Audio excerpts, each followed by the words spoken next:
Yeah. Welcome to the Carpentry Show with Festool on Fixed Radio. I'm your host, Robin Clevett, as always. On this episode, I'm here at Festool HQ in Bury St Edmunds with Adrian Potts from Buzz Production.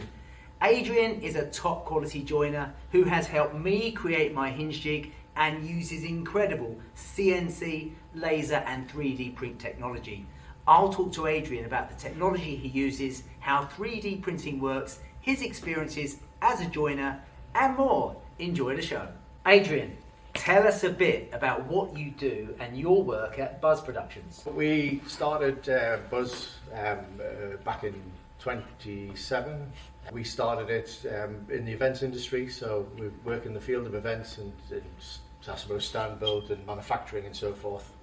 When we started, we didn't have the workshop, we just had an office. We used to use other people and outsource stuff. We kind of found it sometimes it was difficult getting things made and manufactured and so forth, and deadlines, and because everything that we make is so bespoke and so different, we thought, well, we've got the skills, we might as well start doing this ourselves. So we were actually started in a business centre in Dorking, and they had some storage side of the business centre, and we thought, oh, we can use that as a bit of storage. And I think one of the first jobs that we actually took on ourselves that we couldn't find was actually, I think it was Safeway, if I could mention brands and names and so forth, and it was actually, they wanted a set of stocks. Strangely enough, stocks, eggs, tomatoes and all the rest of it. And I started Googling online for stocks, and I'm thinking, what am I doing here? What am I finding? This isn't quite right. So I thought, right, well, I can make a set of stocks. What am I doing? Why am I trying to do this? And somebody wanted some exorbitant amount of money for it. So I thought, right, I'll set to. So I set to, made the set of stocks, and it kind of grew from there. Then we got a bigger space, and we were still in the atrium at the time, and we had a few issues, not with space, but creating mess and creating dust and setting off fire alarms, and we realised we'd outgrown the place, and we moved on to a new unit and so forth. But it was, I've always worked in the events side of things, in the events industry since I moved to London, I don't know, 30 odd years ago now. So kind of that's how it came about really, today. So with events and also sort of your interest in creation, because I know you're super creative, where did that and your design sort of flair sort of stem from? I suppose, I lived on a farm for a small part of my life. My family are all farming background and so forth. My father's very make do and mend. We were always kind of, if you wanted something, you kind of made it, I suppose. If you wanted a go-kart, you made it. We went to the scrap pile, or we fished out some wood and, nailed some wheels onto something and took death-defying trips down the hill on what we called safe, but far from it. And I suppose having to just, create your own fun, that was, I suppose, just part of your creativity, And as a kid, I always remember, I always used to ask why, and my cousins and uncles, and obviously, you always ask lots of questions, but I suppose it was just a need for knowledge at the end of the day. Wanting to know how things worked, I always took things apart and, and put them back together, and I suppose that's where, I'm just one of those people, I suppose, you use your effort, you're right. It's almost like a life apprenticeship. I think that you talk about your father fondly, and my dad was a plumber, so although I didn't want to go into plumbing, he was so practical, and like you're saying, it was, if you want something, go and make it, go and find some bits and pieces. And I think that you basically acquire a skill for creating something, don't you? And that creativity then carries on in life. And when you've got to start earning money and making a living, I think all of these kind of skills are so valuable. We don't realise how much they are at the time. So talking about that though, about how did then you take that sort of like hunger as being a youngster to sort of really expand your skills and your sort of craft to where we are now? My father worked in the trades and so forth. He had his own business, and when I think I was about 6, and he put me down as one of the partners on the business, or a director or whatever, as you do as a dad, and look at this son. And I was a very reluctant child to go and help him. But when I look back now, I kind of kick myself because although he used to drag me out of bed and, take me to work and, learn skills and so forth, these are valuable skills in today's market for things to know. And I suppose, having the practicality from him, and, he's a very practical man, and learning everything I learned from him really helped, I suppose, to hone what I'm doing now. And I suppose what I've done is I've taken it from, his kind of general building and maintenance side of things, and we still build and maintain, but I've taken it, because I moved to London, into the marketing side of things. I've taken it into the experiential marketing side of things, but still yet building and making and so forth. So, yeah, and I'd like to kind of paint a picture for our listeners, because if you set foot in your workshop, it is more like a laboratory, okay? And some of the kit and caboodle that you've got there is not typical of a workshop, especially in quite a compact space, similar to the size of what I call the playground here at Festool headquarters. So, tell us a bit about some of the recent projects you've been working on to now give us a full perspective. We've built up the workshop. It's very eclectic, I suppose. It's not just a joinery shop. As I've used the term many a time to you, I would say I'm not technically a trained joiner. I would say I'm a digital carpenter, or carpentry, is what I do, because everything, I was very kind of computer orientated, so I would do a lot of design. And then I've kind of taken that across to actually the manufacturing and the building and so forth. So I'm a digital carpenter, I would say, because I use the CNC and the tools and the, how time's moved on, and I can still use a handsaw, I can still chop hinges in with, but I use the technology to my advantage now, I suppose. I mean, some of what you produce single-handedly, with the skills that you've got of design, of CAD, of programming the CNC, of getting the things to run, which is way over my pay grade.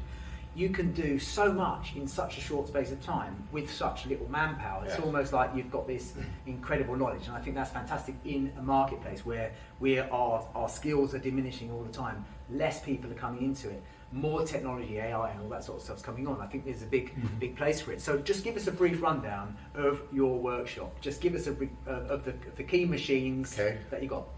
Our first purchase was the CNC. We got a machine from Onsrud, an American company, fantastic. It was our first CNC, we didn't really know, but I've always been of the opinion, buy cheap, buy twice, buy something decent, a bit like Festool, I'd rather buy it once and have something reasonable. So we bought the CNC, and that was our first tool, and it was a real kind of learning curve getting your head around it, but the right way we did it, because I could already use CAD and I had all the drawing skills and everything. And a lot of people that put people off buying CNCs, I suppose, is because they don't have the drawing skills, and you've got to learn that. It's quite fundamental to using the machine. So yeah, we've got the CNC.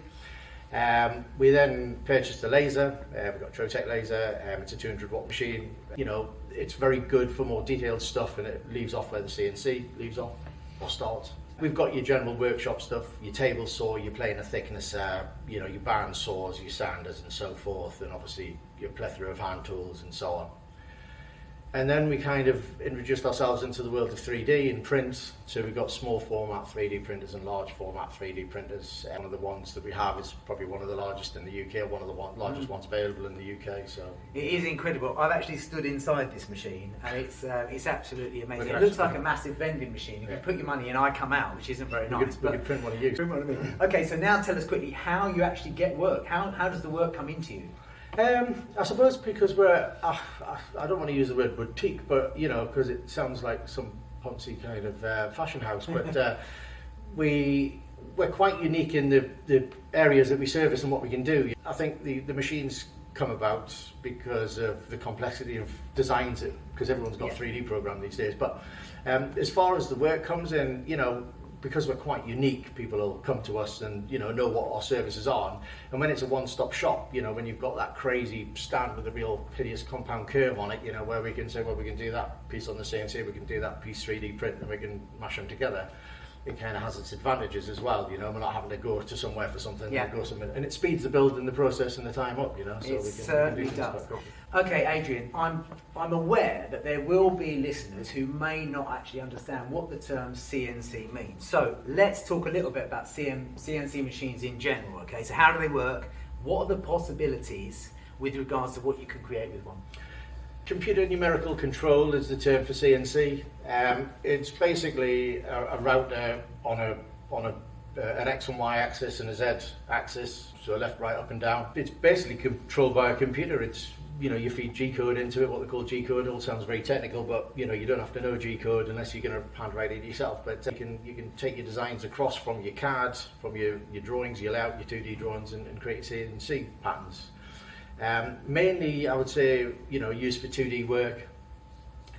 We can do things like 2.5D cutting, which is cheating the 3D cutting, but you can also do a 3D engrave with it as well. Wow. So 2D means like if I was just cutting a panel to size. Yeah, like you were cutting a piece of paper out with the scissors kind of thing, you know. And what did you call the next one? 2.5D, where you're programming it to cheat 3D, so you're not having to go to a full 3D program. You can use certain sweeps and cuts to give it a 3D look finish. So recently when I was in the workshop, I saw you were making ornate barge boards. Yes. And these were actually looked like they'd been carved out effectively. So is that what you're talking about? Exactly, yeah. So if we were to cut the barge board, if we were to machine it with a tool path in 3D, it takes multiple passes backwards and forwards, and it takes hours and hours. So what you can do is you can look at the object and think, well, we can cheat that. And we'd cut it what we'd call 2.5, well we call it 2.5D, but I think it is a term. So where we can use your normal kind of 2D cutting and cut bits out and then use different shape cutters to then make bigger cuts, and then it saves you the time, you know, back to the 3D cutting time. So I mean it's mind-blowing, isn't it? You mentioned a little bit about the code, if you like. What did you call it? G-code. G-code, not G-code, 3G, yeah. I'm thinking 3G. G-code. Last year. But so G-code, okay. And CAD and G-code, are they the same thing? No, well, the CAD's the computer-aided design that you use to produce your drawings. So you might use AutoCAD's obviously an industry standard kind of thing. Is that similar? SketchUp's all right. I don't really use it myself. I don't think it was totally designed for that. I know people do, and there's plugins for it, and it's evolved and so forth. But I found in the earlier days when I was learning some of the programs that if you didn't stick to the industry standard ones, if I sent something to somebody, they were like, I don't know what that file type is. So it's universal across manufacturing then? Okay, right. So we use AutoCAD. The other thing, we use Fusion 360, which is another Autodesk product, which is phenomenal. And I think they've done amazing things with it. You can actually take your 3D design on your computer that you might have shown your clients as because not everybody can see in 3D as we look at things spatially, and we can show that to the client. But then we can use certain plugins with Fusion now where it'll nest it all, and nestings where it'll take all the shapes and fit them into a certain area, which is a sheet size. Okay. And you can output it straight to out straight to G-code to the machine. Whereas normally what you would do is you would draw it in CAD, then you would take it to AlphaCam, which is another program, do all your tool paths and all your cutting on it, then you'd output it to the machine. So it kind of streamlines it a little bit, but yeah, it's a little bit of a process and a lot to learn. It is a bit of a minefield because I mean I'm fairly computer literate. Okay, I can write an email and I can open a web page, but when it comes to anything like that, I've tried SketchUp, for example. I talk about SketchUp. And it is just bamboozling to me. I drew a box and I stretched it and then it all disappeared. So I've given up with that. And I know a lot of our listeners, especially some of our younger members of trade, they are into technology. They've grown up with technology. It's second nature to them. And so even though some of this is a bit bamboozling, even to me, you talk about the G-code and you talk about CAD and then other software programs. I'd imagine as the future carries on, the technology carries on, all of this is going to be made a bit more consumable. You know, someone like me who could say to the machine, draw me a box, it's going to be a cabinet, I want this material, and hopefully that'll be where it comes. And then we can all have small CNC machines. I know one big player in the Festool world, Gary Banks, is big into a shaper, which is like a portable CNC machine. I'm not sure whether you're too familiar with it. I know of them, I haven't used one, and Gary's very kindly invited me up to have a play with his. Okay, that'd be good in the future. So I do think that things are evolving. So if it is putting you off a little bit, thinking, I'm never going to have a CNC, believe it or not, you probably will at one point or another in your career, albeit a bit smaller. Let's move on quickly to 3D printing, okay? Because first of all, give us a bit of context. Now, we've got our own new little device, which is 3D printing, which is to aid people to put architraves on frames the right distance off and also set the gaps on doors. So people think about 3D print and generally speaking, they have a little thing in doors and they might print a cat or something, because it's novel. Tell us about what you do with 3D print. So I think 3D print for us, it kind of gets you out a bit of a hole sometimes. So there's always that point that you get to where you might need a spacer for a lock or something that there's so much stuff out there and there's a bit of everything, but sometimes when you want to put these bits together, they don't always fit together.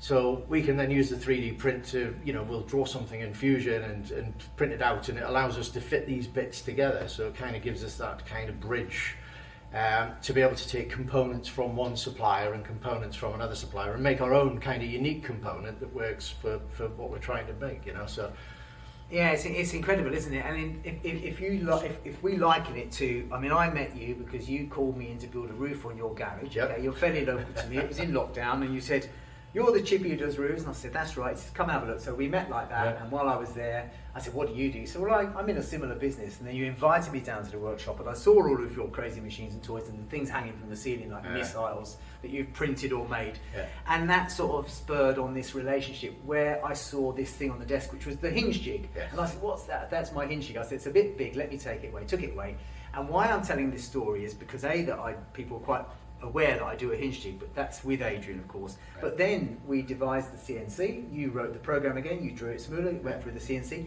Then it went to laser. What did you do with it on laser? So laser, we use it just for the engraving side of things, because the laser is not just for cutting small parts. I mean, it's very good for cutting small parts where the CNC isn't, because you don't have any tool loading. So it kind of just cuts it out vaporizing. But with the jig and the hinge jig, you know, we can put the logo on and so forth, so it'll also laser engrave, albeit, you know, it's not the fastest way of laser engraving because it's using like a single pixel almost to run backwards and forwards to mark the object. But again, you know, you can use it for plastics and woods and all sorts of stuff, you know. So yeah, it's a very good bit of kit. Well, I mean, this question I want to ask you, it says about, you know, what have been some of the notable projects or products that you've been able to create with technology. Now, I know that in some cases you're not allowed to talk about brands, but in the last couple of years I've been coming into your workshop, I've seen great big, you know, the machines you get at the fun fair, you put the money in and try to win a teddy bear. I've seen massive ones of those, you know. Yeah. What other notable projects? The biggest and latest one, well, obviously the biggest and latest, this was last year, and they're just about, well, I don't know if I can say anything about that, but we were approached by a TV company, and you've probably all heard of Squid Games. Yeah. Obviously, it's not a carpentry thing, it was a 3D print, and it was a large format 3D print. So the iconic doll Young Hee on the Squid Games at the opening scene, we were asked and tasked to make one of those for the TV for Netflix. So we designed and had to redesign the model and so forth to fit around an armature frame.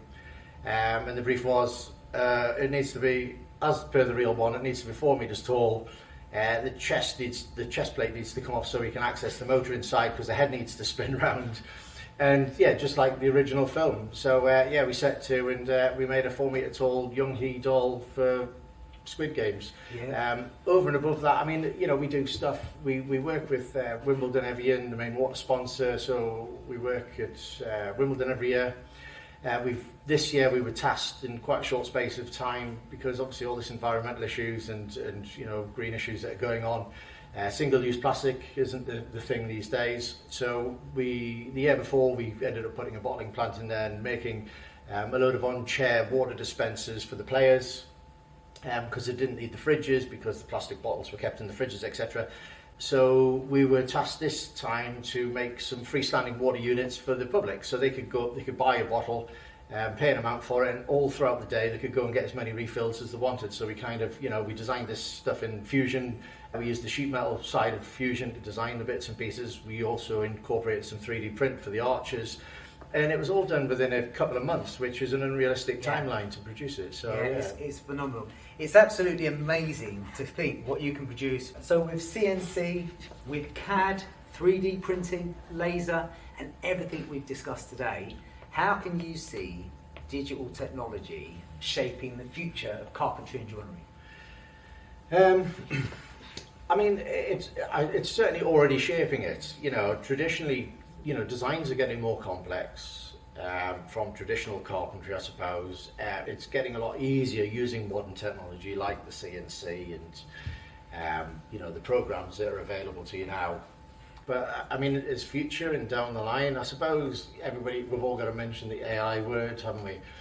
It will have its place, I suppose, as far as you mentioned earlier on. I think where you can have a program, and there's already programs out there. There is a small 3D printing program. You can say, draw me a such and such or a box and whatever, and it can actually draw it all up as it interprets from what you ask it, and it'll send it straight to the printer.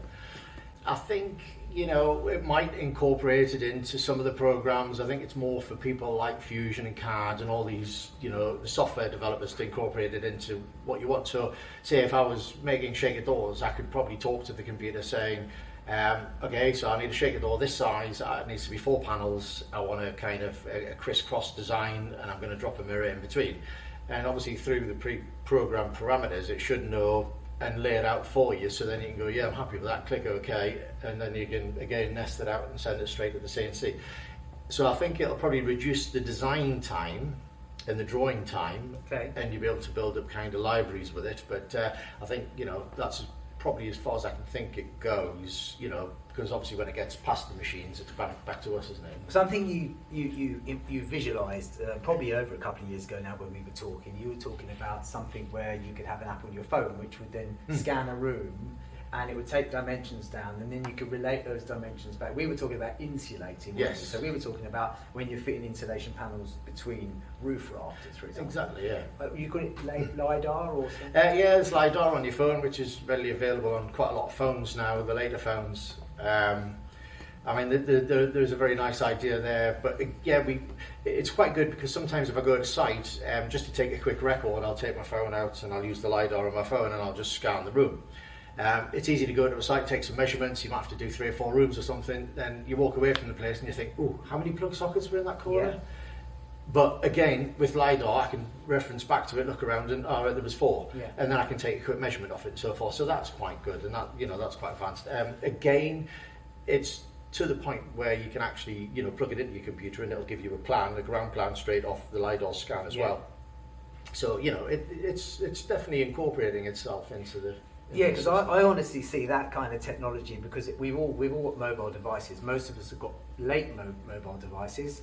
Most of us expect technology to be around us all the time. So I'd imagine as tradespeople or listeners to the show, they could probably understand that. And if you take that one step further with AI, and I'm just sort of imagining now, I don't know, but you could take that LiDAR and you could say, yes, you've got a full record of the room, it's got rough dimensions, pretty accurate dimensions as well. You can then cost everything up, you can work out how much flooring you need, you can work out how big the cupboards are going to be, and then there'll be this AI program which will say, this cupboard is going to take this much material if you've got this many shelves and the doors. I mean, it's incredible, isn't it, to think how technology can improve the everyday lives of busy tradespeople, because at the end of the day, we're the person who finds the work, the person who gets the jobs, organises the jobs, and all this kind of stuff is going to help us, hopefully. So do you, how could you say, how could more of this technology be implemented in the construction industry as a whole, though? I suppose the technology will help with the speed of things. Hopefully, if things can be built sectionally as well and off-site, and we can get the precision using the AI and how things are built, we could be able to, again, speed up the build, because more things could be built off-site, so it could be a bit more plug and play, you know, like you see these Hoff houses and so forth. Absolutely, to bring them in, and they bring them in sections. I suppose, you know, as long as all the technologies talk to each other and communicate with each other, you know, it can go from, you know, building and designing your cabinet in your kitchen, right the way through to how that cabinet is going to affect the airflow around the house for the other part of the, you know, the cooling system that goes in on the air purification system and so on, or the insulation, you know, and how items affect each other when they're in the actual house themselves, you know. So it is absolutely fascinating, and whether we like it or not, we might be saying, no, I'm happy to stick with, you know, I'm on the tools, I'm happy to use my saws and my this and that and the other. The other end of the industry that passes work our way, we talk about architects, we talk about specifiers, they're well into technology, whether we like it or not. And the flow of information, whether we like it or not, is only going to be electronic. If you want to get a drawing printed, you're going to have to send off for that and get it sent to you. So I do think whether we like it or not, we've got to embrace this as much as possible, even by using the simple things like taking photos of our work or records and that sort of stuff. Okay, so what's your advice to those listening now who've really been inspired by the possibilities of digital technology that they could bring sort of into their workshop and projects? I mean, certainly embrace it, because, you know, you can quite easily get left behind. And I've seen a lot of companies, and companies like mine, you know, even when we bought the CNC, you know, carpentry companies, they were like, you know, we would really like one of those, but we don't know how to use it, you know. And I suppose there was a little bit of advantage because we knew the computer side of things. But yeah, certainly embrace the technology, and don't be afraid to kind of, you know, buy it and force yourself to learn it. You know, I mean, I've spent many hours. I mean, like you said, you know, there's quite a lot I know, and there's no machine in the workshop that I can't just jump on and use or you know, program or whatever, because again, you can't always rely on the people being there. Somebody's cat might be sick or whatever, you know, they don't turn up. But yeah, I mean, you know, don't get left behind. You know, it's easy too. You know, it's easy to get too comfortable with your job, and you know, and these things are, you know, brought into the picture to be able to make things cheaper, be able to do them quicker, and you're going to have to compete with the people, you know. Fill the skills gap as well. Exactly. And I know that, you know, if you think about training and colleges, I know West Suffolk College, which isn't so far from Festool headquarters here in Bury St Edmunds, they have CNCs and they're training their third year students and some of their second students on CNC. So I think it is going to happen across the board as well. Digital carpentry, I do think it's going to become normal, just like we use routers to put hinges indoors. When I started my apprenticeship, it was a hammer and chisel. Adrian, tell us a little bit about how people can connect with you online. So I have to be honest, I'm not so good on the social media side of things. With all that technology. I know, yeah, I've put all my time and effort into learning programs, machines, keeping ahead of the game. You know, every program's different for every machine that you operate and so forth. We do have Instagram for buzz production and also buzz CNC and large format 3D print. Yeah, I mean, you know, or, you know, you Google us. We're based in Dorgan Buzz Production, or Google buzzproduction.co.uk. And I would say it's well worth taking a look at the work that Adrian does. Thank you so much for being my guest today, Adrian, here at Festool HQ. Thank you, Robin. Thanks for having us.